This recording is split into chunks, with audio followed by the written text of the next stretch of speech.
বুঝতে পারছি না কিছু।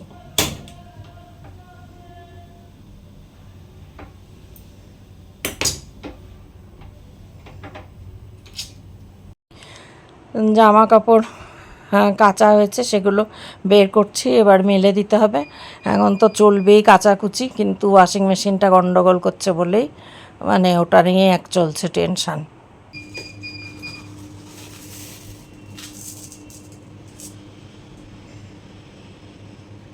চালটা দেখে কেমন লাগছে, মানে অনেক দিন পরে এরকম চাল, তো মনে হচ্ছে ঠিক কি।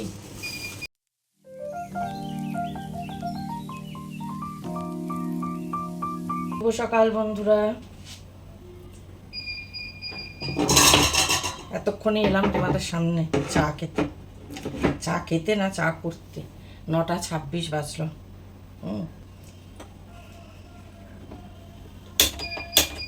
আর এই গ্যাসের প্রবলেম, কি মুশকিলে পড়েছি না গো, পাচ্ছি না কিছু। দেখি এটা এবার জ্বলবে কতক্ষণ, আর হবে। জ্বলছে ভয় করে, তারপর বন্ধ হয়ে যাচ্ছে। তো আজকে হচ্ছে 12ই মার্চ, আর বুধবার। কেমন আছো বন্ধুরা? আশা করি সবাই সুস্থ আছো, ভালো আছো, আর যে যেখানে আছো ঈশ্বরের কৃপায় নিরাপদে আছো, মঙ্গলে আছো। দেরি করে এমনি এলাম চা করতে। আবার মেয়েটাকে ফোন করেছি, বলছে পায়ে ব্যথা, ওয়ার্ক ফ্রম হোম নিয়েছি। পায়ে ব্যথা কেন রে, পড়ে গেছিলি? পা মচকে গেছে। কোথায় পড়েছিল আর বললো না কিছু, পরে আবার করতে হবে ফোন। কি অবস্থা দেখো দেখি। আমি চলে এলাম, কেমন লাগে এই 5তলা সিঁড়ি দিয়ে ওঠা নামা, পায়ে ব্যথা হলে। বলছে আজকে নিয়েছি ওয়ার্ক ফ্রম হোম। কালকে এসে রাত্রে ঢুকে অফিস থেকে বললো এই তো এবার হাত মুখ ধুয়ে করে ফ্রেশ হয়ে রান্নাঘরে রান্না করবো। হ্যাঁ, তো সত্যি কষ্ট হচ্ছে, কিন্তু আমারও এখানে এমনই অবস্থা না থাকার জন্য, দেখছো তো, মানে বলছি না সব সময়, মানে মানে এক একটা উদয় হচ্ছে। সকালে উঠে দেখছি জল, ড্রয়িং রুমে ব্যাগগুলো নামানো ছিল, একটা তো ভিজে গেছে ব্যাগ।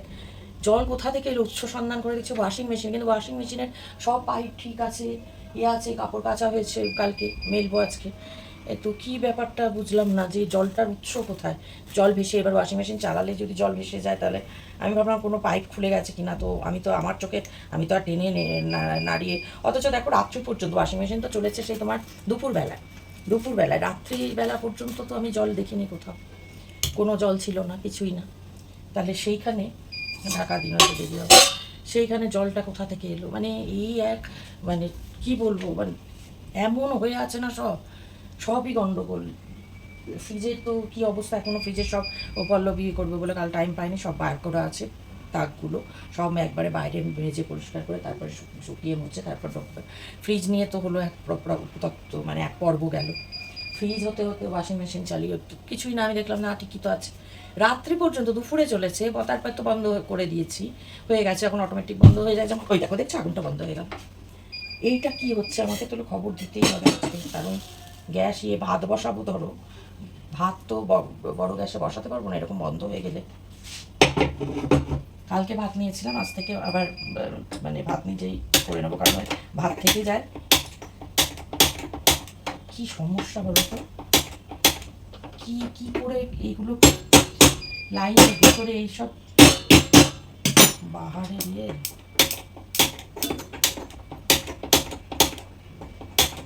এবার এইগুলো একবারে এটা ঠিক করাতে এলে নবগুলো ঠিক করে নেবো। লাইটার দিয়ে তো জ্বালাতাম না, নবগুলো তো এমনি জ্বলবে বলে, ওই যে রান্নার লোক থেকে সব কেটে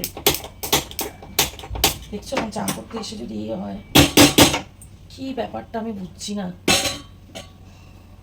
ভাল লাগে বলো, কি হয়ে আছে, সব গন্ডগোল হয়ে আছে, বাড়িঘর ছেড়ে সত্যি এভাবে যাওয়া মানে খুব মুশকিল। তালা মারলাম, বেরিয়ে গেলাম বলে, কিন্তু ফিরে এসে এই যে সমস্যা, হ্যাঁ এই সমস্যা কি হবে বলো, এই যে সমস্যা, একটার পর একটা কত, কোন দিকের লোক ডাকবো আর কোন দিকের কি করবো,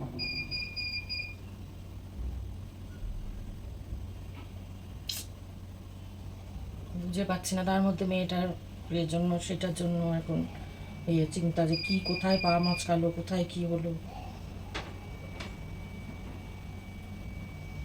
একদম ভালো লাগছে না কিচ্ছু। আমার ঘর বাড়ির জিনিসপত্র যদি এরকম হয়ে থাকে, আমি কোনটা ঠিক করব আগে, কোনটা পরে, কি করব বলো? কিচ্ছু মানে মাথায় কাজ করছে না। এখান থেকে জলের ধারা এবার ওই যেদিকে ঢাল সেদিকে গেছে ওদিকে। কিন্তু কিভাবে ওয়াশিং মেশিনটা জলের ইয়ে থাকলে তো চালানোর পরে এরকম হতো। পাইপ তো সব দেখলাম, পাইপ তো ঠিকই আছে। এই জন্য সংসার করে মানুষে তো একটা না একটা ঝামেলা থেকেই যাবে। এভাবে ভাল লাগে না।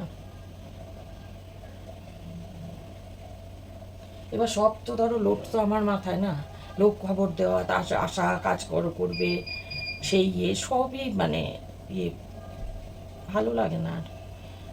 মানে এত টেনশন আর ইয়ে করতে পারি না কোনখানে কি। আর বাড়িঘর থেকে গেলে যদি জিনিসপত্র মানে গন্ডগোল হয়ে যায়, ইলেকট্রনিক গুডস, তাহলে তো বিপদ না। যে 2 মাসের জন্য বন্ধ করে গেলে সেগুলো যদি সমস্যা হয়, সেটা তো মুশকিল।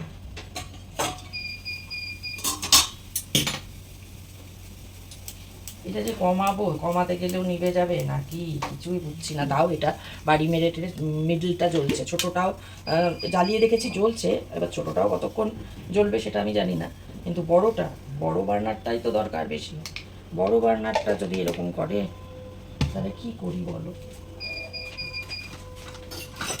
যা নিচ্ছি সবই আবার মেজে নিতে হচ্ছে। যেগুলো কালকে ব্যবহার হয়েছে কালকে সেগুলো মাজায় আছে, আর যা নিচ্ছি বাসন তো মাজতেই হবে, কাপড় দিয়ে ঢেকেই যায় আর যা করি তা দিয়ে তো হবে না, তাই না বলো? আর এই সব তাও হলো এই জিনিসটাতেই তো আমার গন্ডগোল। কোথায় জল পড়ছে, কোথায় ইয়ে হচ্ছে, এটা চলছে না, ওটা চলছে না, ফ্ল্যাশ কাজ করছে না, এই করছে না, মানে সব দিক দিয়ে।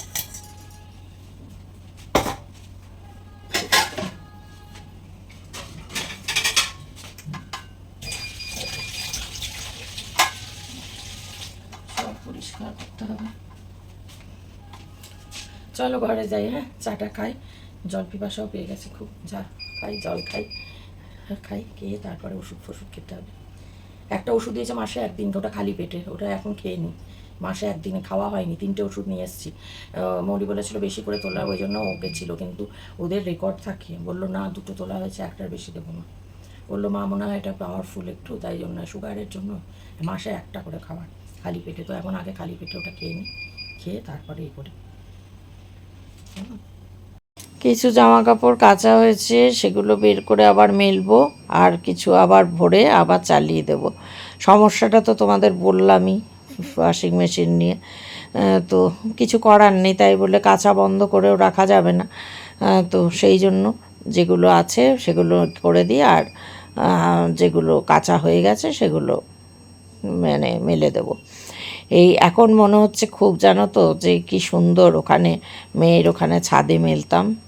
রোদে শুকানোর ইয়েই আলাদা, এখানে ফ্যানের হাওয়ায় শুকায়, যদিও গন্ধ হয় না, কমফোর্ট দেওয়া থাকে বলে। কিন্তু আমার পক্ষে এখন তো ছাদে ধরো বালতি বয়ে নিয়ে যাওয়া সম্ভব নয়, আগে তো ছাদেই মেলতাম। এই বালিশের কভারগুলো সব চেঞ্জ করব। প্রথম দিন এসে কেবল আমি মাথায় যে 2টো দিই সেই 2টো চেঞ্জ করেছি, আর যে 2টো আমার এক্সট্রা থাকে বিছানায় সেগুলো করা হয়নি। তারপরে পাশ বালিশের কভার মানে চেঞ্জ করা হয়নি, তো সেই কারণে আজকে সব করে নিচ্ছি। তো মানে যতটা হয়, বুঝেছো তো, কাজ একসঙ্গে তো সব পারবো না, সব প্রত্যেক দিন একটু করে, সে যতটাই সময় লাগুক না কেন। আমি মানে শরীরের ওপর অতিরিক্ত চাপ নেব না, কারণ আমার শরীর যদি খারাপ হয়ে যায়, জানোই, একেই তো গরম পড়তে শুরু করে দিয়েছে, গরমে আমার কষ্ট হয়, তারপরে মানে যদি কোনো রকম কিছু ইয়ে হয়, তখন বাড়াবাড়ি হয়, তখন মুশকিলে পড়ে যাব। তো সেই কারণেই তো এইখানে ঘরের মধ্যে বন্ধ, দেখো, যেটা ওখানে কত আলো হাওয়া চারিদিক দিয়ে ছিল, সেটা এখানে নেই। তো কি করা যাবে, সব কিছু তো আর মানুষ একসঙ্গে চাইলে পাবে না, পাওয়া সম্ভবও নয়। আবার বাড়ি ছেড়ে দীর্ঘ 3 দিনের পর দিন, মাসের পর মাস তো থাকাও সম্ভব নয়। এই প্রায় 2 মাস ছিলাম, তারপরেই ফিরে এসে যে মাথায় হাত পড়েছে, মানে কি যে হয়ে আছে আর কি না হয়ে আছে, কোন দিকটা সামলাবো, কোন দিকে কোন মানে লোককে খবর দেব, যার যেটা করার, মানে সব কিছুই এই নিয়ে ভাবনা চিন্তা। তো যাই হোক, তারপরেও মেয়ে বারবার ইয়ে করছে, আবার কবে আসবে মা, আবার কবে আসবে মা। তো যাবো তো বটেই, যেতে হবেই, কিন্তু এইরকম এইবারের অভিজ্ঞতা দেখা যাক দ্বিতীয়, মানে এর পরের বার তখন অন্য রকম কোনো ব্যবস্থা করে রাখা যায় কি না, সব কিছু ঠিকঠাক করে। আমি শুধু পোকামাকড় হচ্ছে কি না, ধুলো হচ্ছে কি না, এটা নিয়েই চিন্তিত ছিলাম, অন্য কিছু ভাবিনি অত। বন্ধুরা, 1টা বাজছে প্রায়, ভাত বসাতে এলাম। কালকের ভাত আছে একটু, তাই অল্প করে নেব চাল।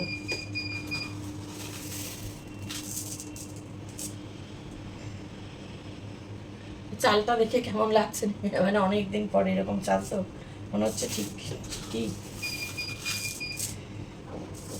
অল্প একটুখানি সামান্য নিলাম, তার কারণ ভাত আছে। শুধু শুধু ভাত ইয়ে করে তো লাভ নেই।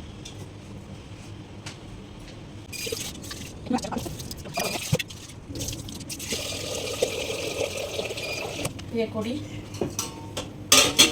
ফুটে উঠলে ভাতটা দেব। দেখি, বড়টাতে তো বসাতে পারবো না, বড়টা তো নিভে যাচ্ছে ধুমধাম করে। দেখছো, বারবার যদি বাড়ি মেরে মেরে তারপরে করতে হয়, কি রে বাবা, কি অবস্থা। ভালো লাগে বলো এইসব? ভাতটা ফুটলে দিয়ে দেবো।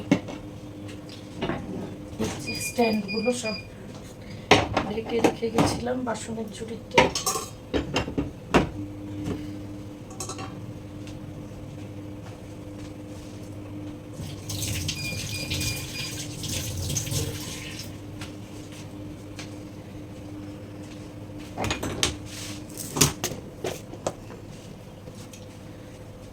ফুটে উঠুক, তারপর তো খাবার চলে আসবে। আর ভাতটা করি, তারপর স্নান টান করি, সব কাজ সারি ওদিকে।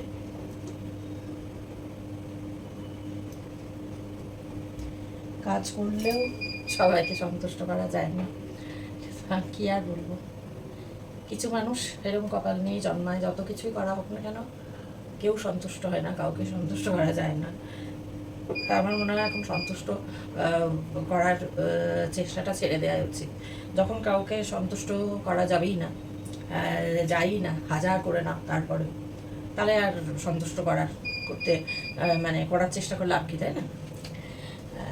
যখন এমনিও করেও মূল্য পাওয়া যায় না, তখন আশা, যেটা আমার কাজ আমি সেটা তো করবো, কিন্তু ওটা না যে কেউ সন্তুষ্ট হবে, আমি করছি যতই আমি করে নিই না কেন তাতে সন্তুষ্ট হবে, এটা এটা আশা করা উচিত না। যে আমি যাই করি না কেন, যতই করে নিই না কেন, সন্তুষ্ট আমি কাউকে করতে পারবো না, এই যে লিখন কপালে।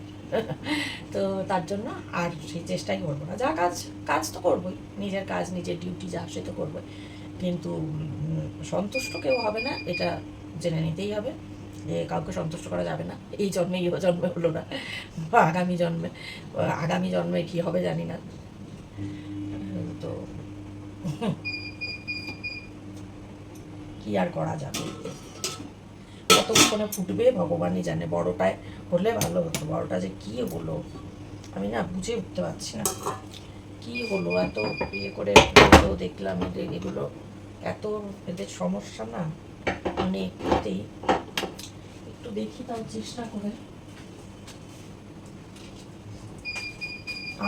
আমার ইয়েতে কি হবে, সবই কি যার কর্ম তারে সাজে বলে না, এটা যাদের কাজ তারা করলে তবেই ঠিক হবে। সব কাজ তো সবার জন্য নয়, তাহলে আর আলাদা আলাদা পেশার লোক থাকতো কেন বলো? সবই যদি আমাদের দ্বারা হতো। ওই চেষ্টা করে দেখা যে কি দেখি কোনো ইয়ে টিয়ে হয়েছে নাকি, কোনো কাঠিও তো নেই শুরু।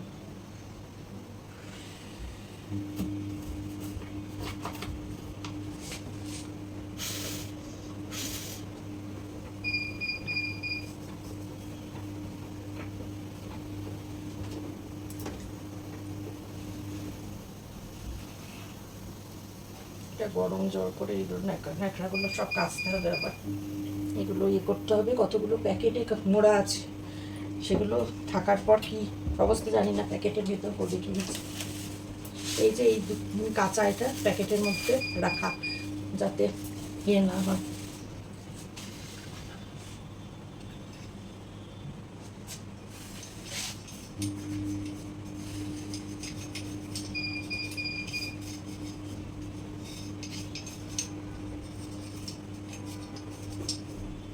ওয়াশিং মেশিন থেকে জল পড়া বন্ধ হচ্ছে না। পল্লবী মুছলো, তারপরে বললো না কাকিমা তাও জল আসছে। কালকে তো তখন আসেনি চলার সময়, কি হলো কে জানে, ভাল লাগে না, একটা না একটা লেগেই থাকছে।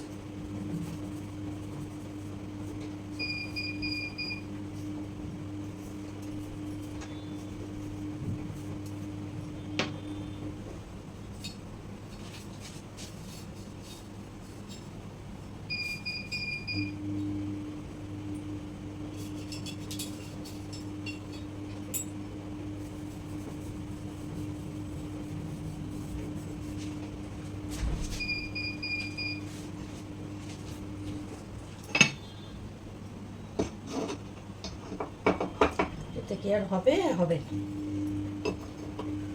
তবুও দেখা চেষ্টা যে হয় নাকি।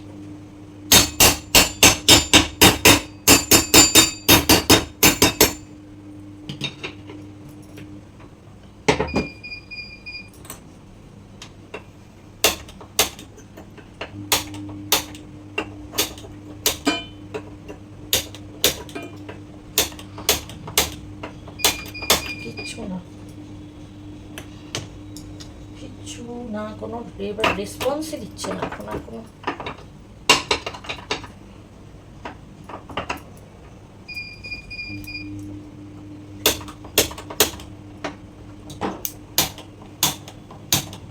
ছোটটা চলছে, মেজোটা চলছে, বড় দাদার কি হলো?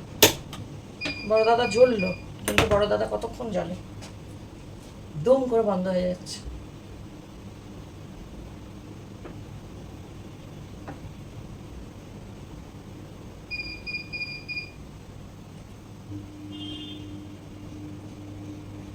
দুম করে বন্ধ হয়ে যাচ্ছে, বুঝলে, কোনো ঠিক থাকছে না। যাই গোপালী কোথায় নিয়ে যাও জায়গায় বসো, বসো গিয়ে আমি ভাতটা উপর দিই।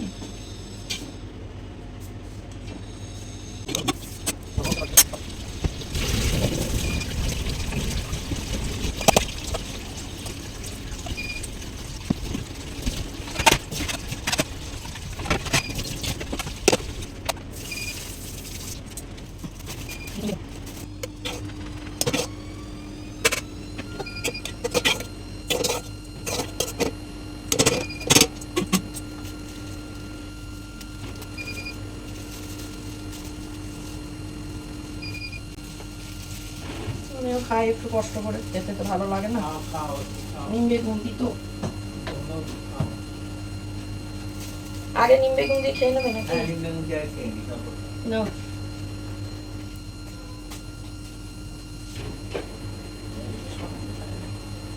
এই দিয়ে বসলে না ফিরে করতে দেয়।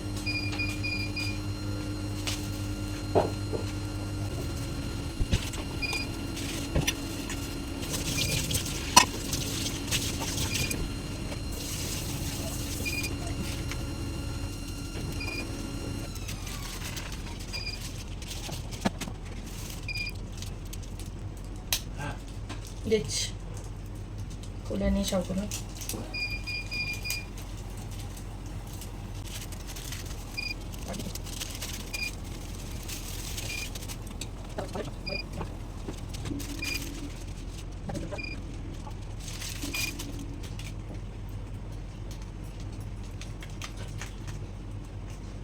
চাটনি দিলাম তো, ঠিক তো।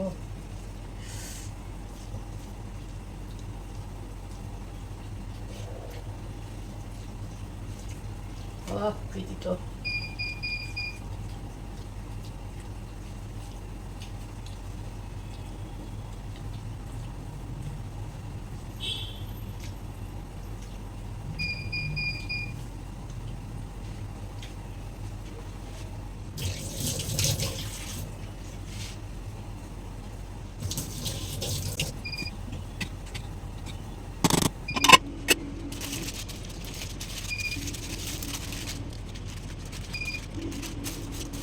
8:49 বাজলো বন্ধুরা, খাবার চলে এসছে।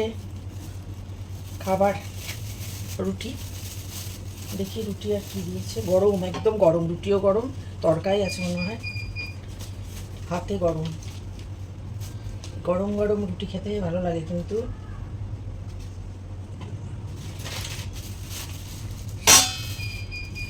আমাকে আস্তে আস্তে চেঞ্জ করতে হবে। একটা রুটি যদি খাওয়াও হয়, একটা রুটি দেখি। দুটো রুটি নিয়েছো তো তুমি? হ্যাঁ আজকে নিয়েছি, আমি চেঞ্জ করতে হবে, এটা তো একটা ডায়েট করতে হবে।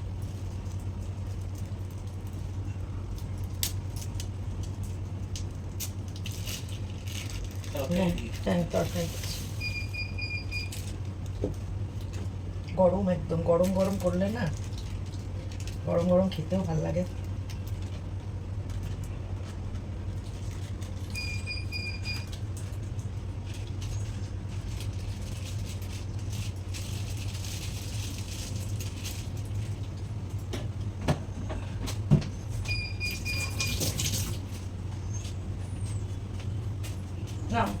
জলের জল। আর এই বিরক্ত লেগে যাচ্ছে গো, জল ওয়াশিং মেশিনে কোথা থেকে যে বেরোচ্ছে। এখন সামনে দোল, এখন লোক পাওয়া যাবে না, দোল পার হবে তারপর সব ঠিকঠাক, যা সব বুবলেট হয়ে আছে সব ঠিকঠাক করতে দোলের পর। দোলের আগে কাউকে পাওয়া যাবে না, মানে এইটুকু শর্ট টাইমের মধ্যে দুদিনে সব বাইরে। নয় দোল খেলা আমাদের এখানে তো দুদিন দুবেলা দোল হয়, যে একদিন হলো তার না, দুদিন দোল হোলি, দুদিন দুবেলা, একবারে রাত খাবার পর্যন্ত, রাত অবধি। মানে সেকেন্ড, মানে হোলির দিন সেকেন্ড, যেটা দ্বিতীয় দিন কেউ কাজে আসে না, খাবারও বন্ধ থাকবে, হোম সার্ভিসও বন্ধ থাকবে। বোধহয় 14-15 হচ্ছে তো, হ্যাঁ 15 তারিখে বন্ধ থাকবে হোম সার্ভিস, মেড সার্ভেন্ট বন্ধ থাকবে, ড্রাইভার, মানে সবাই বন্ধ থাকবে। আর আমাদের তো বেরোনোর প্রশ্ন নেই, বাড়ির থেকে কোনো প্রশ্নই নেই। তবে কি বলতো, এই জিনিসটা আমাদের খুব খারাপ লাগে, এটা ছোটো থেকে আমাদের হয়ে আসছে, মানে আমাদের এখানকার, আমাদের বহরমপুরের এটা কালচার, মানে এটা খুব লাগে। এমনি হয়তো বেরোচ্ছি না, এমনি নিজেরই স্বেচ্ছায় বাড়ি থেকে বেরোচ্ছি না হয়তো, কিন্তু ওই যে বাধ্যতামূলক ওই দুটো দিন তুমি বেরোতেই পারবে না। সে আগে ছোটোবেলায় দোল, মানে বাড়ির সঙ্গে ফ্যামিলির সঙ্গে সবাই, মা বাবা মা, তাদের অ্যাসোসিয়েশন, যাদের বন্ধু বান্ধব, সেখানে একসঙ্গে খেলা টেলা যখন হতো সেটা আলাদা, সেটা তো বেরোলাম একদিন, জাস্ট দিনের বেলা একটুখানি। কিন্তু এই যে পুরো কনফাইন্ড হয়ে থাকা দুদিন, তুমি ঘর থেকে বেরোতেই পারবে না হাজার ইচ্ছে হলেও, মানে ওইটা একটা কেমন লাগে তখন। স্বেচ্ছায় ঘরবন্দি থাকি সেটা আলাদা, কিন্তু বেরোতে পারবো। তো যাই হোক, এটাই মেনে নিয়েছি। এখন তো আর ওসবের ব্যাপার নেই, এখন তো বহু বছর, মানে লাস্ট কবে দোল খেলেছি মনে পড়ে না, এখন আর সেই ক্ষমতা নেই, তার কারণ খেলতে ভালো লাগে, কিন্তু বিষয়টা হচ্ছে রং ওঠানো, আর সেই এনার্জি, আর এখন আর সেই এনার্জি তো নেই। হ্যাঁ, বাচ্চারা খাইলে আওয়াজ পেছনে একটু একটু আসে, বেশি তো পেছন দিকে বেশি আওয়াজও আসে না, মানে সেভাবে দোল দেখতেও পাই না এখন আর সেই জিনিস। তো যাই হোক, কাটবে দুটো দিন আবার ওভাবেই। তো চলো খেয়ে নিই, আজকের মতন বকবকানি শেষ করি। আবার কাল সকাল হবে, ওই রুটিন অনুযায়ী কাজ। এই যে এইসবগুলো বারবারই মানে হচ্ছে, বিরক্ত লাগছে যে এরকম হয়ে আছে। তো সব থেকে একটু মানে বিপজ্জনক আমার পক্ষে, আমি তো আবার স্লিপ টিপ করি, বা যে কারুর পক্ষেই, কারণ সাদা মেঝেতে জল তো বোঝা যায় না, মানে মার্বেলের জল বোঝা যায় না। চাদর পেতে রেখেছি একটা, সে চাদরও ভিজে চুপ্পা হয়ে গেল, কিছু কাজের কাজ হলো না। যাই হোক, বললাম যে দোলের পরে যে ছেলেটি সব করে দেখা হয়েছিল, কথা হলো, বললো দোলের পরেই, দোলের পর ফোন করে তারপরে সব হবে, ফ্যান ট্যান পরিষ্কার যাবতীয় সব কিছু হবে সব। তো আজকের বকবকানি শেষ করি, কাল সকাল হবে, আবার কালকের রুটিন অনুযায়ী চলবে। তো যাই হোক, আমার এই বকবকানি যা সেই সব দেখে যদি ভালো লাগে তাহলে লাইক করো, কমেন্ট অবশ্যই করো, আর প্লিজ চ্যানেলটা সাবস্ক্রাইব করে পাশে থেকো। তো ঠিক আছে বন্ধুরা, আজকের মতো গুড নাইট, শুভরাত্রি, দেখা হচ্ছে আবার নতুন দিনে নতুন একটা ব্লগের সঙ্গে। ততক্ষণ সবাই খুব খুব ভালো থেকো, সুস্থ থেকো, নিরাপদে থেকো।